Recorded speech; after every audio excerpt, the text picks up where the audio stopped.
à tous. Je poursuis le cours tel qu'on l'avait terminé en cours avant le début de la guerre contre le virus. Et nous avions terminé sur ce slide qui disait, je vous rappelle l'origine du cours, enfin en tout cas la trame du cours, c'est d'expliquer pourquoi le poids de l'État a augmenté dans l'économie, pourquoi est-ce qu'on est passé de 7% de dépenses publiques en 1815, l'estimation telle qu'elle est faite du moins par les historiens, tels René Dumont par exemple, et d'autre part, comment est-ce qu'on a pu arriver à 57% et un peu plus même du PIB des dépenses publiques en France.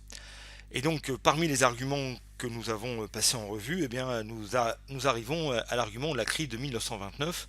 Et avec la crise de 1929, par son ampleur, elle a nécessité une intervention de l'État, là où avant l'État laissait faire les cycles économiques, les crises, et là maintenant il va falloir que l'État intervienne. Et un économiste a théorisé cette intervention de l'État.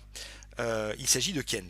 Et disons que j'avais pris l'image d'un cockpit dans lequel maintenant il y a un pilote dans l'avion, et dans mon analogie, dans ma métaphore, l'avion c'est le pays, et le pilote, eh bien, c'est le chef du gouvernement qui applique des décisions.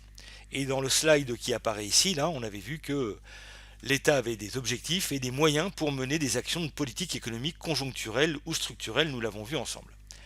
Mais là, on va s'intéresser à une politique particulière qui est ici la politique budgétaire, et on va voir quel était le principe donc de la vertu d'une politique budgétaire expansionniste. Le mot-clé, c'est le mot politique budgétaire expansionniste. Qu'est-ce que c'est?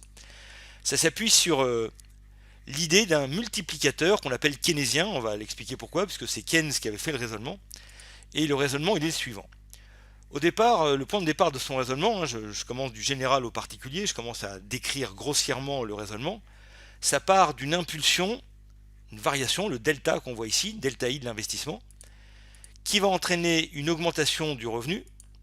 Cette augmentation du revenu va avoir deux conséquences. D'une part, va augmenter la consommation, et d'autre part, ce qui n'est pas consommé sera épargné. Et c'est là qu'est tout le raisonnement, c'est que l'augmentation de l'épargne, dont on voit ici dans le sens de causalité, vient après l'investissement.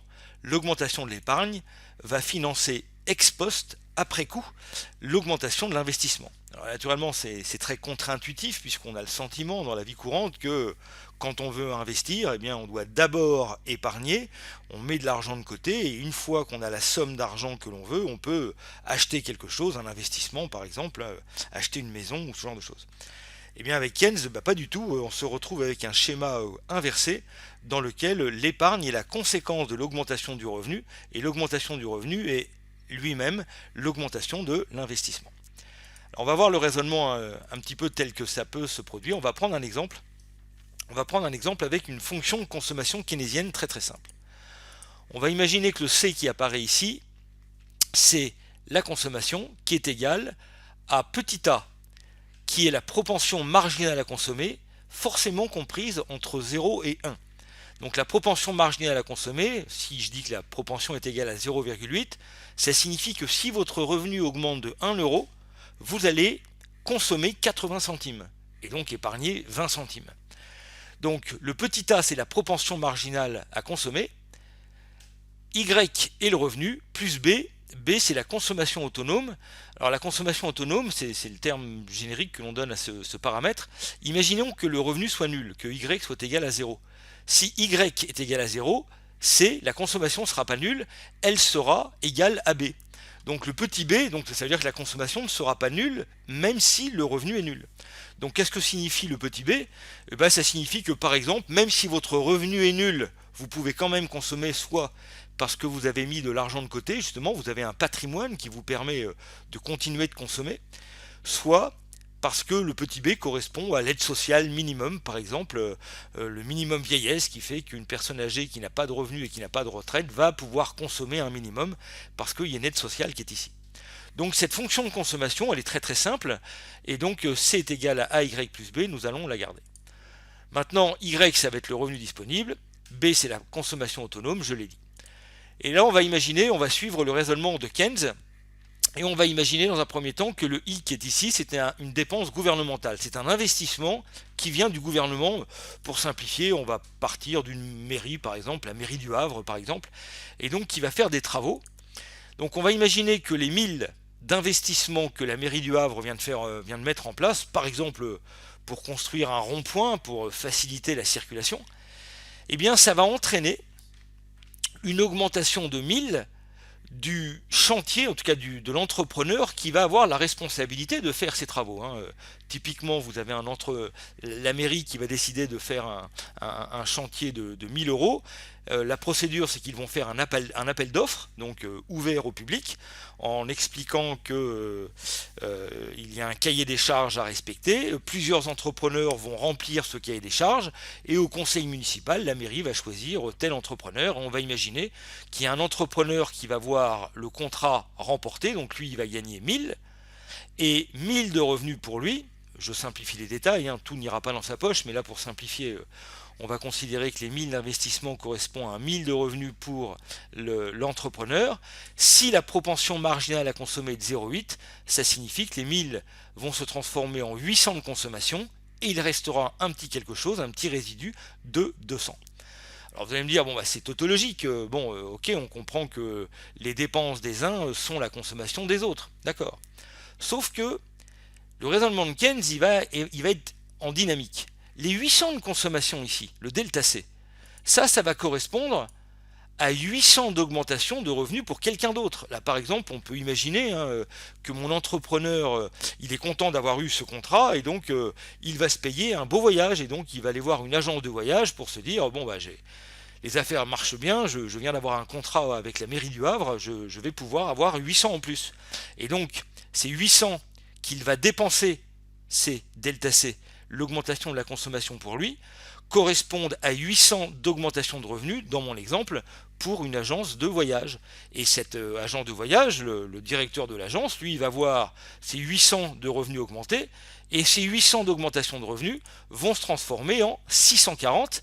Pour avoir cette partie-là, on a multiplié 800 fois 0,8, ça va me donner 640. Et il reste un petit quelque chose de 160. Donc, maintenant que mon directeur de l'agence de voyage il a 640, lui-même il est content, il a fait une bonne affaire, il a vendu un contrat. On va imaginer par exemple que là avec ses 640 il décide de refaire l'intérieur de sa maison. Donc il va se rendre chez un artisan ou dans une grande surface spécialisée, chez Ikea par exemple, et il va dépenser ses 640. Ce qui fait que mon artisan ou ma grande surface va avoir une augmentation du revenu de 640. Les consommations des uns sont l'augmentation du revenu des autres. Et ces 640 vont subir le même sort, ils seront dépensés à hauteur de 0,8, 640 fois 0,8 ça fait 512, ce qui va me donner ici 128, etc. etc.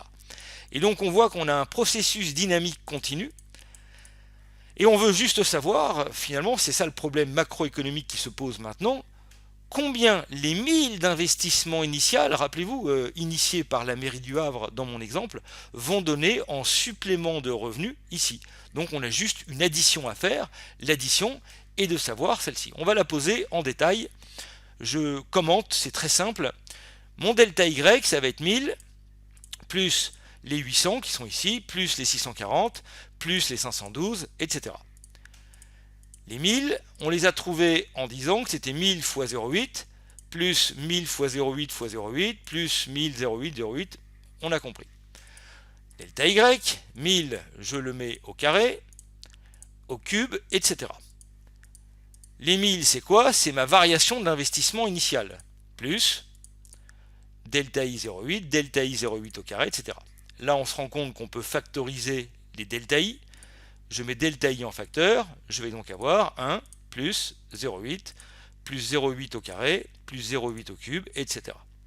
Et là, on voit qu'on a fait apparaître ici de 1 plus 0,8 plus 0,8 au carré plus 0,8 au cube, on a une suite géométrique de raison 0,8, ce qui fait que vous connaissez vos formules sur les suites géométriques, on peut approximer cette suite avec la formule suivante, 1, lorsque la raison est comprise entre 0 et 1, ce qui est le cas ici, 1 sur 1 moins 0,8. Ce qui fait que le delta Y est ici, on le retrouve ici, c'est égal à delta I, facteur de 1 sur 1 moins 0,8.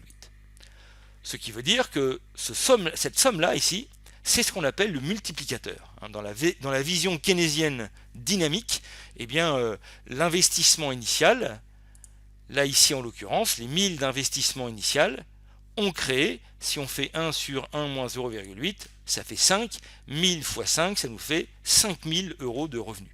Donc on voit que les 1000 d'investissement, mon delta I, a créé une somme de revenus 5 fois supérieure à l'investissement initial. Bon. Ce qui fait que, on viendra plus tard sur cette équation, mais l'idée générale, je ne vais pas la développer cette équation pour l'instant, on verra ça plus tard. Si l'investissement privé est défaillant, eh bien c'est l'investissement public qui doit prendre le relais. Pourquoi ? Parce que l'investissement a un pouvoir multiplicateur. Bon. Donc sur ce raisonnement, donc on a vu que l'investissement public doit prendre le relais. Et donc G, ici dans mon exemple, c'est la dépense gouvernementale, c'est-à-dire au sens où nous l'avons défini dans le cours, la somme des trois administrations, APUC, APUL et Administration de Sécurité Sociale, et on voit que la dépense publique va avoir une vertu économique puisque elle va accroître le revenu au multiple, c'est le raisonnement. Bon, on va rester sur ce première approche du multiplicateur et nous allons voir dans une prochaine vidéo les différentes façons de calculer d'une part le multiplicateur qu'on vient de voir, mais également nous allons voir qu'il existe d'autres multiplicateurs dont l'efficacité n'est pas égale entre eux. Certains multiplicateurs sont plus efficaces que d'autres. C'est ce que nous allons voir dans une prochaine vidéo. Merci de votre attention.